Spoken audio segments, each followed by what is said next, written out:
I te timatanga o tēnei o ngā kura, I tā koha a ngai tuahuriri I te pūrākau. I te paina rātou I ngā whare o tēnei o ngā kura a tāhua rawa. E ai ki ngā kōrero ko ngā wai, te tino taonga o Waitaha. So ko manawa is that puna, it's that pure spring. And koenei te ngākau o te kura, koenei te manawa o te kura, and koenei te hāpori reurua o Haeata. No te tau 2018, I tīmata tēnei kaupapa o he reo tupu, he reo ora. Ko te kaupapa, hei whakaora I te reo, hei whakaora hoki I ngā whānau. Kia ako ngā whānau ki te kōrero Māori, ki te taha Pāngarau, me te taha te reo Matatini. He Reo Tipu, He Reo Ora is a program that we deliver alongside Te Pūtahitanga to help our whānau build their Māori tanga, te reo Māori, reconnect them with their whakapapa and just create an environment where they feel safe to do so. I whakaritea e te whānau, kia hui tahi tātou ia wiki, no reira ka hui ia tūrei. I roto I aua hui, he hurihanga. No reira e rua nā hurihanga, ka haere ki tērā kaiako, ki te ako I ngā akoranga, ka tahi ka haere ki te tahi atu kaiako, ki te ako I rā akoranga. He nui ngā akoranga. Ko ēnei akoranga Māori e hāngai puana ki te reo Matatini me te Pāngarau.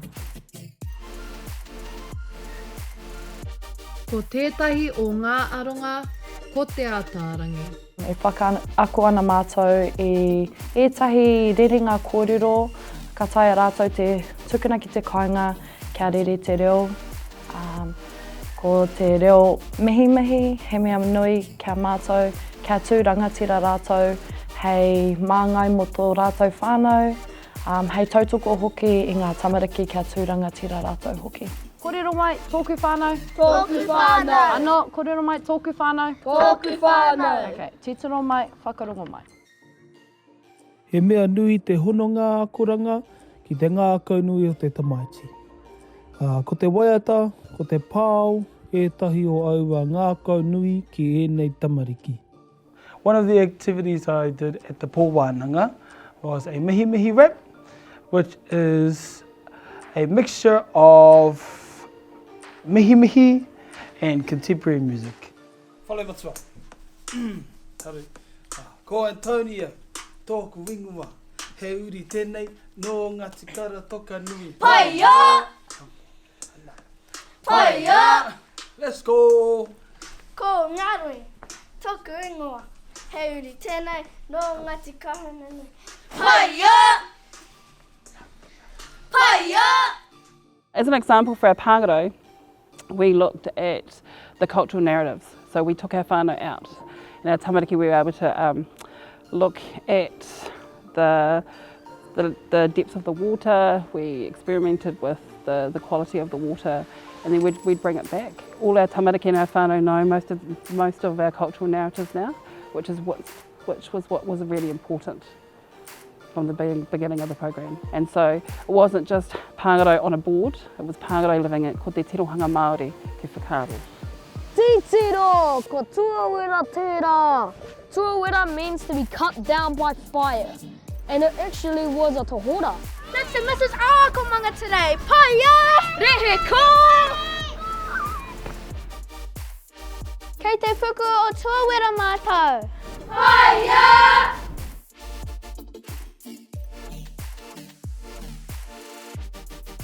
So during our program, we've had to evolve and we've had to change and we've had to have a really good look each year and in order to be able to cater for our tamariki and our whānau. And so this year has been a very difficult year. Ko te rāhui, ko taua mate.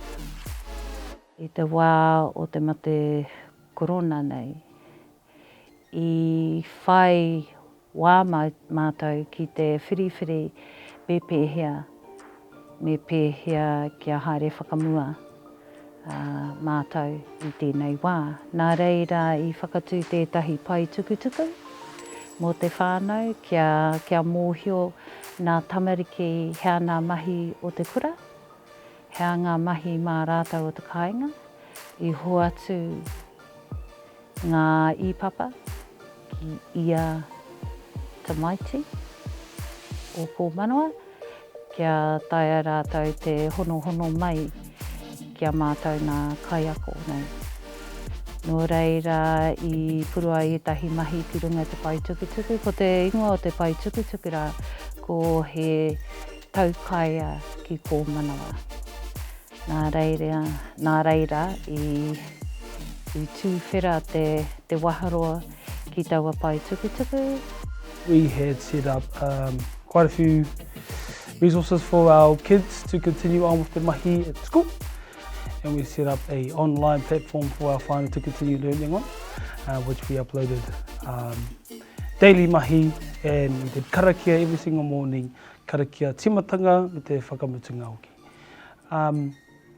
During that time, I decided to use my puoro skills to collate a lot of the videos we were getting from tamariki to create essentially what is now He Waka Eke Noa. We sent it out to Facebook, and all of a sudden we had this massive positive response about how ko manawa was using the COVID lockdown to still deliver school mahi as well as whakakotahi in times of such hardship. Oh yeah, so the games and stuff like that, that's really awesome. Sometimes we still bring them out, we still have the resources that were given to us to learn tangaro and stuff like that. The kids really love it. So every now and then we get those resources out and share whānau games nights and stuff like that. What we found though for our program is that our whānau found it quite difficult. So with He Reo Tipu He Reo Ora this year, we decided to go online a bit more and give our whānau the skills to be able to access online activities.